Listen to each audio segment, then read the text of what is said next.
అనుదిన వాగ్దానం, daily promise. దేవుని నామానికి మహిమ కలుగును గాక. మన ప్రభువును ప్రియరక్షకుడైన యేసుక్రీస్తు వారి శుభనామములో మీకు నా హృదయపూర్వక వందనాలు తెలియజేస్తున్నాను. ఈ దినం దేవుని వాక్కు నేను ఎరుగుదును, 2 తిమోతి 1:12. నేను నమ్మిన వాని ఎరుగుదును అని పౌలు భక్తుడు సాక్షిస్తా ఉన్నాడు. అంతేకాదు, ఈ శ్రమలను అనుభవించడానికి నేను సిగ్గుపడను. కారణం, నేను ఆయనకు అప్పగించిన దాన్ని రాబోతున్న దినం వరకు ఆయన కాపాడగలడని రూఢిగా నమ్ముచున్నాను గనుక అని చెప్తా ఉన్నాడు. ప్రైజ్లార్డ్. అలాగే 1 యోహాను 3:2 ప్రియులారా, ఇప్పుడు మనం దేవుని పిల్లలమై ఉన్నాము. మనకి ఏమవుదామో అది ఇంకా ప్రత్యక్ష పరచబడలేదు గాని ఆయన ప్రత్యక్షమైనప్పుడు ఆయన ఉన్నట్లుగానే ఆయన చూతుము గనుక ఆయనను పోలి ఉందమని ఎరుగుదుము అని గొప్ప నిరీక్షణతో కూడిన సాక్ష్యం చెప్తా ఉన్నాడు పౌలు భక్తుడు.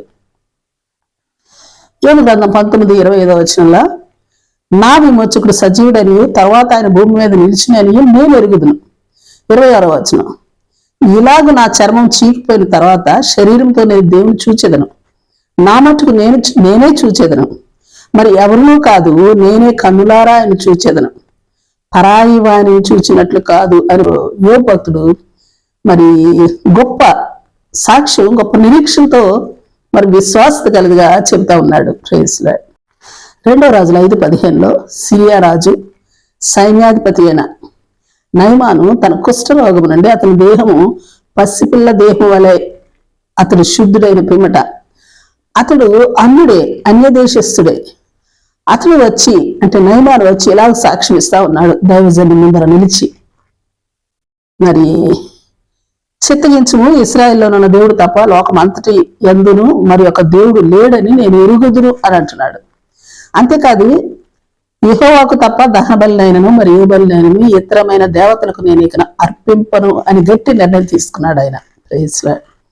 ప్రాముఖ్యంగా ఈ సందర్భంలో ఓ ముఖ్యమైన ప్రశ్న ఏమంటే, యోహాను 14:9 ఫిలిప్పు, నేను ఇంతకాలం మీ యొద్ద ఉండినాను, నీవు నన్ను ఎరుగవా అని ప్రభువారు అడుగుటం చూస్తున్నాం.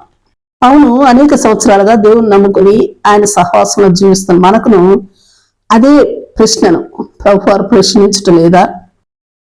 పౌలు భక్తుడు, యోహాను భక్తుడు, యోబు భక్తుడు, అన్యుడైన నయమాను వారి వారి జీవితాల్లో దేవునిని ఎరిగిన విధానాల్లో దృఢమైన సాక్ష్య జీవితాలు కలిగిన వారుగా ఉండగా, మరి జీవితం అంతా ఆయనతో సహవాసం గలవారమైన మనం కూడా జీవిస్తున్న వారమే కదా, ఆయనతో సహవాసం గలవారమే కదా.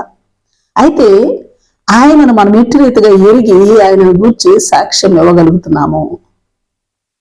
దానియేలు గ్రంథంలో 11:32 వచనంలో, తమ దేవుని ఎరిగివారు బలము కలిగి గొప్ప కార్యం చేసెదరు అని చెప్పబడతా ఉండగా, సాతానుని ఇచ్చకపు మాటలు విని మరి స్థిరమైన నమ్మకాలు లేకుండా నిబంధనను అతిక్రమించు దేవునిని ఎరుగమన్నట్లుగా జీవిస్తూ ఉంటున్నామా అన్నది మనలను మనం వేసుకోవాల్సిన ప్రశ్న. 3:11 ఎవడును మన కిరీటమును అపహరింపకుడునట్లు మనకు కలిగిన దాన్ని గట్టిగా పట్టుకుని వల్లని ప్రభు అయిన దేవుని చేత హెచ్చరిక చేయబడతా ఉన్నాం గనుక హెబ్రీ 10:22-23 వచనాల్లో చెప్పబడినట్లుగా, ఆయన నమ్మదగిన వాడు గనుక విశ్వాస విషయంలో సంపూర్ణ నిశ్చయిత కలిగి యథార్థమైన హృదయంతో దేవుని సన్నిధానంలో చేరుతూ మన నిరీక్షణ విషయమే మనం ఒప్పుకున్నది నిశ్చలముగా పట్టుకుందాముగాక. ఆమేన్. ప్రైజ్లార్డ్. ప్రార్థన చేసుకుందాం. ప్రేమ నమ్మకం కలిగిన మా పరలోకపు తండ్రి, నీ పరిశుద్ధ నామమునకు స్తుతులు, స్తోత్రాలు దేవా.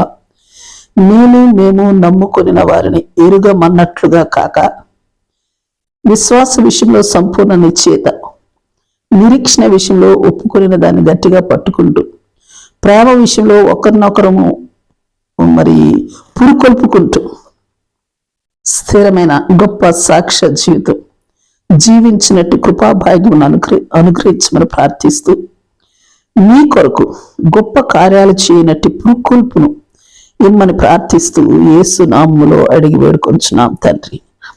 ఆమేన్. ఆమేన్.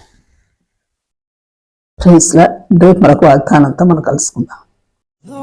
ప్రతిరోజు ఉదయం ఈ కార్యక్రమాన్ని వీక్షించగలరు. తిరిగి మళ్ళా రేపు ఉదయం కలుసుకుందాం. దేవుడు మిమ్మల్ని దీవించును గాక.